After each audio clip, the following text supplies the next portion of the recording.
CBSE പോർട്ടലിൽ വീണ്ടും പ്രശ്നങ്ങളായി. CBSE portal തുറന്ന് പ്രശ്നങ്ങളില്ലാതെ മുന്നോട്ട് പോകുന്നതാണ് വിവരം. പുനർമൂല്യനിർണ്ണയ പോർട്ടലിൽ പ്രശ്നങ്ങൾ നേരിടുന്നതായി വിദ്യാർത്ഥികൾ പറയുന്നു. ലോഗിൻ ചെയ്യാൻ പ്രശ്നങ്ങളുണ്ടെന്നാണ് കുട്ടികൾ പറയുന്നത്.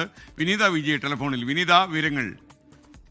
SK ഇന്ന് രാവിലെ മുതലാണ് ഈ CBSEയുടെ പുനർമൂല്യനിർണ്ണയത്തിനായുള്ള പോർട്ടൽ സജീവമായിട്ടുണ്ടായിരുന്നത്. അതിന് പിന്നാലെ വിദ്യാർത്ഥികൾ എങ്ങനെയാണ് ഈ പുനർമൂല്യനിർണ്ണയത്തിന് അപേക്ഷിക്കുക എന്നുൾപ്പെടെയുള്ള വീഡിയോ സഹിതമാണ് CBSE ഇത് പങ്കുവച്ചിട്ടുണ്ടായിരുന്നത്. ഇപ്പോൾ ആ CBSEയുടെ നിർദ്ദേശത്തിന് ചൂടിലായിട്ടാണ് വിദ്യാർത്ഥികൾ അവർ പ്രശ്നങ്ങൾ നേരിടുന്നതായി സൂചിപ്പിച്ചിരിക്കുന്നത്. ഇത് ലോഗിൻ ചെയ്യാൻ ബുദ്ധിമുട്ട് നേരിടുന്നുണ്ടെന്നാണ് ചില വിദ്യാർത്ഥികൾ ആരോപിക്കുന്നത്. ഒപ്പം തന്നെ ഇതിൽ നൽകിയിരിക്കുന്ന നിർദ്ദേശങ്ങൾ മുഴുവൻ സബ്മിറ്റ് ചെയ്തിട്ടുണ്ട്. പക്ഷേ മുഴുവൻ നിർദ്ദേശങ്ങൾ പാലിച്ചിട്ടും ഇത് ലോഗിനായി വരുന്നില്ല എന്ന ചില വിദ്യാർത്ഥികൾ പരാതിപ്പെടുന്നുണ്ട്. ഒപ്പം തന്നെ ഈ സ്ക്രീന് ഫ്രീസായി പോകുന്നൊരു സാഹചര്യം ഉണ്ടെന്നുൾപ്പെടെയുള്ള കാര്യങ്ങളാണ് വിദ്യാർത്ഥികൾ ചൂണ്ടിക്കാണിക്കുന്നത്. ഇതിൽ ചില വിദ്യാർത്ഥികൾ നൽകിയിരിക്കുന്ന പരാതികൾക്ക് CBSE തന്നെ അതിന് ഒരു പരിഹാരം എന്ന നിലയിൽ അത് റീഫ്രഷ് ചെയ്യുന്നതിനും ഒപ്പം തന്നെ അതിന്റെ സാങ്കേതിക പിഴവുകൾ എങ്ങനെ പരിഹരിക്കാമെന്നതൊക്കെ പറഞ്ഞു കൊടുക്കുന്നുണ്ട്. പക്ഷേ വിദ്യാർത്ഥികളെ സംബന്ധിച്ചിടത്തോളം ഇന്ന് മുതൽ തുടങ്ങി 6 വരെയാണ് ഈ പുനർമൂല്യനിർണ്ണയത്തിനുള്ള അപേക്ഷിക്കാനുള്ള അവസാന തീയതി. അതിന് മുൻപായി പരമാവധി അവരുടെ പ്രൊസീജിയറുകൾ കംപ്ലീറ്റ് ചെയ്യുക എന്നുള്ളതാണ് വിദ്യാർത്ഥികൾക്ക് മുന്നിലുള്ള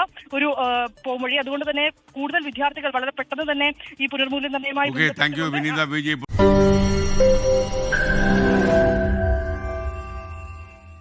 ലോകത്തെവിടെയായാലും ഏത് സമയത്തും 24 വാർത്തകളും ഓഗ്മെന്റഡ് റിയാലിറ്റി പാക്കേജുകളും എക്സ്പ്ലെയിനറുകളും വിശദമായി കാണാൻ ഞങ്ങളുടെ YouTube ചാനൽ നിങ്ങൾക്ക് സബ്സ്ക്രൈബ് ചെയ്യാം.